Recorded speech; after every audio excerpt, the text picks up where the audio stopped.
That is, once again, a picture of one of the towers of the World Trade Center.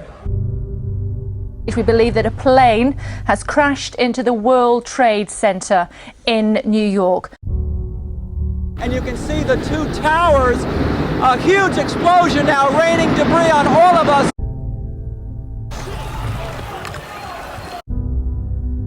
And then the smoke, all of a sudden I see the smoke fall. Nearly 3,000 people were dead.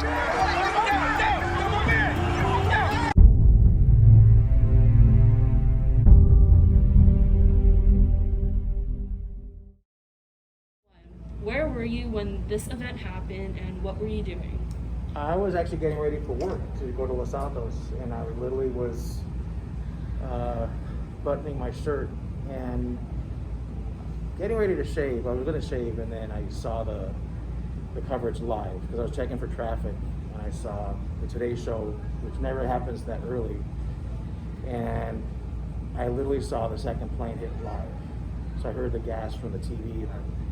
That was a complete shock. At the time I was in college, I was living at my grandmother's house. I was in my second year, I think, at Cal Poly Pomona, and I was sleeping at the time.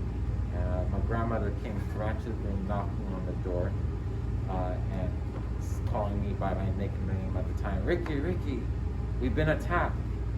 And I kind of got out of bed groggy-eyed and didn't believe her. I thought she was watching a movie at first. When I went out there, I told her, Grandma, this is a movie. Like, why are you getting all crazy about this? And then I watched it some more, and I noticed that we had been attacked.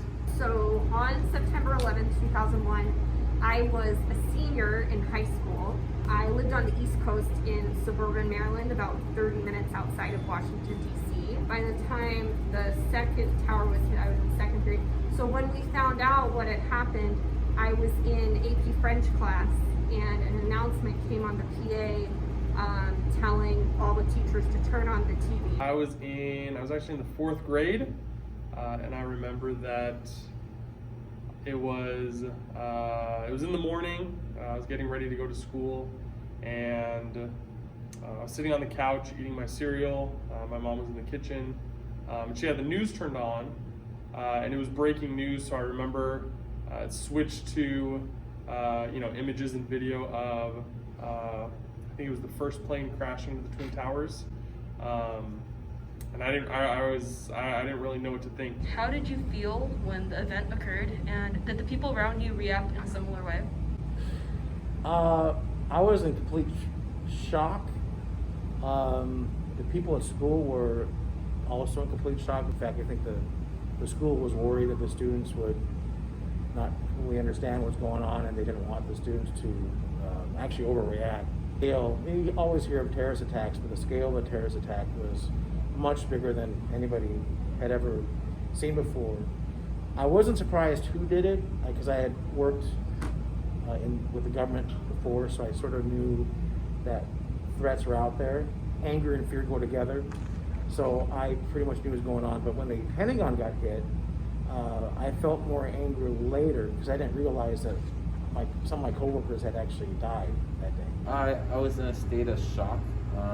I saw it before me, but I didn't really believe it. It took some time to sink in. I had to go to work that day. I worked for the AVID program as a tutor in AmeriCorps, and so I reported to Cal Poly Pomona, and everyone else was there, and everyone was in a state of shock. No one believed what was happening. We were all concerned. Was there going to be more terrorist attacks? Were they going to hit us? Was it going to happen here on the West Coast? Because we saw it happen on the East Coast with that. LA's a big commerce city, just like New York. So if it's happening in New York, it might actually happen here too. So there was a lot of angst and a lot of anxiety. I think there was a whole roller coaster of emotions. I mean, we were teenagers. I was 16 years old. We were all, our lives before September 11th were, trying to do well in school, applying to colleges. It was just a very stressful time. This one event sort of kind of split the world wide open. A lot of my classmates had parents who worked at the Pentagon at the time. And then when we got news of the attack on the Pentagon, that was really tense and frightening for a lot of my classmates. Fear was a big one, confusion, and then really wanting to know why had this happened. I didn't know anything about terrorism or, you know, just any of the issues that sort of coalesce around September 11th. Whatever's going on, you know, in the world, it could be on the other side of the world, it can impact you personally. As a global society, if we don't take care of each other and if we don't pay attention to what's going on, it can have really dire consequences that really completely change the trajectory of people's lives. As a young person at the time was that I wanted to know more, and that not knowing was going to be dangerous. At that age, you don't really understand where those buildings are, what's really going on. And so I was kind of just stunned, and to me it was just, you know, it was a plane crash. But I remember my mom came into the room and she saw what had happened, and she immediately started crying. I came to realize what had really happened, and started to kind of settle in, and I realized the gravity of the situation. You know, when I got to school, again, it was, you know, I was surrounded by a bunch of fourth graders.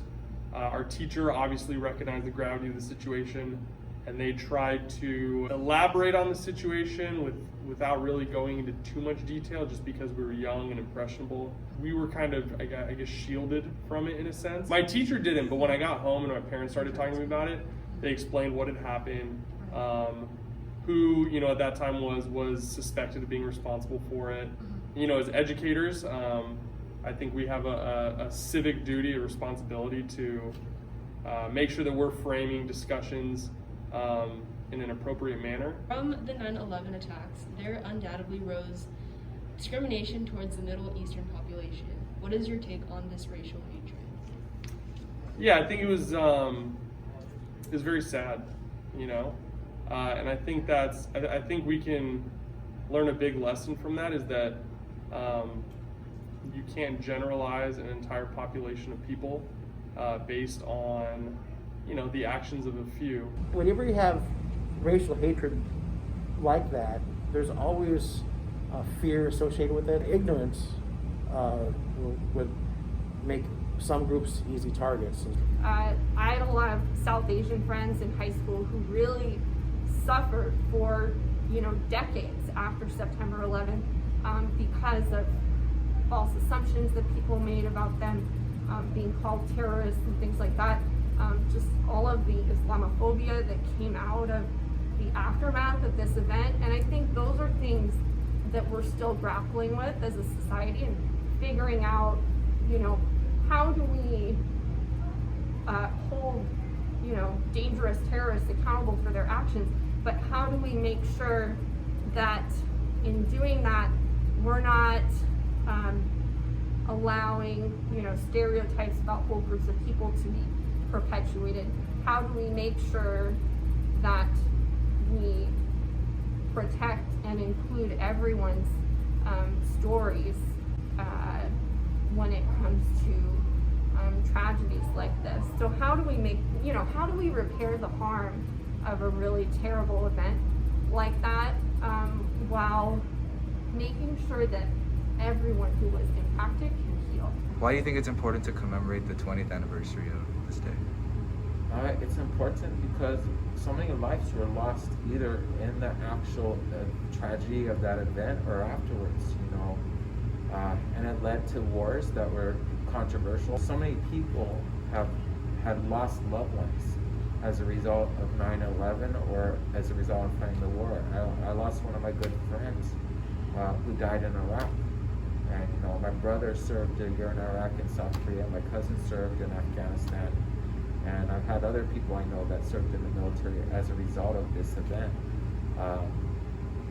Justly or not, we went into Iraq, but definitely, you know, sacrifices were made in Afghanistan. I think it's also important to remember this event because of what we're going through right now. I probably am sitting on the side of not most Americans and believing that, you know, pulling out all the troops out of Afghanistan may lead to greater national security issues in the future. I'm concerned without boots on the ground that we're going to lose valuable intelligence, and this event could happen again. So I think it's very important for Americans to realize that, you know, in some ways, the Obama administration, Trump administration, and they've been criticized for multiple things, but in many ways they've been so successful with destroying Al-Qaeda and ISIS that we've almost gotten a false sense of security that this could never happen again, and that it's just not possible. But we always have to remember that terrorism is real, whether it be domestic homegrown terrorists by white nationalists or foreign terrorists by Islamic extremists, that this is a really very much still a real threat, and we better be careful and really watch Afghanistan closely, because it could rebound again, and we don't need to have people die as a result of it. So huge sacrifices have been made because of this one single day in our history. Examples of how people responded in really positive ways, like especially in New York, there was so, you know, New Yorkers have a reputation for being sort of rough around the edges, you know, and not always the most friendly people.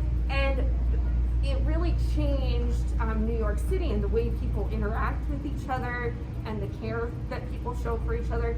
And I think there's a lesson there that applies to a lot more than just this one event.